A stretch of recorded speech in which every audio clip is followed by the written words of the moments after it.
మన ప్రభు అయిన యేసుక్రీస్తు నామములో మీకు మా శుభాభివందనములు.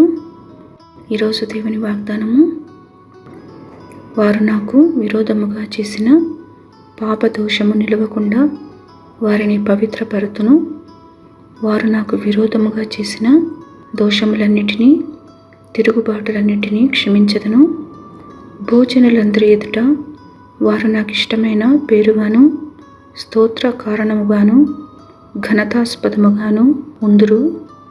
నేను వారికి చేయు సకల ఉపకారములను గూర్చిన వర్తమానమును జనులు విని, నేను వారికి కలుగజేయు సమస్త క్షేమమును బట్టియు సమస్తమైన మేలును బట్టియు భయపడుచు దిగులు నొందుదురు.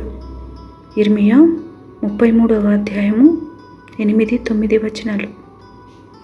I will cleanse them from all their iniquity by which they have sinned against me, and I will pardon all their iniquities by which they have sinned and by which they have transgressed against me.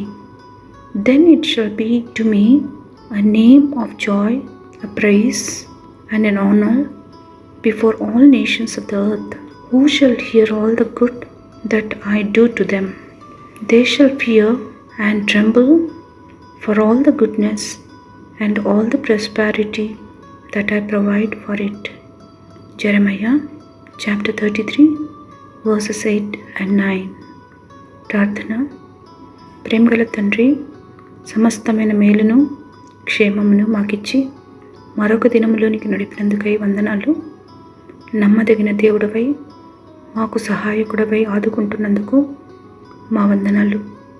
మా భయములన్నిటి నుండి మమ్మను తప్పించి మాకు కలుగు శోధనలన్నిటిలో జయమిచ్చి నడుపమని యేసునామములో వేడుచున్నాము తండ్రి. Amen. Have a blessed day. God bless you.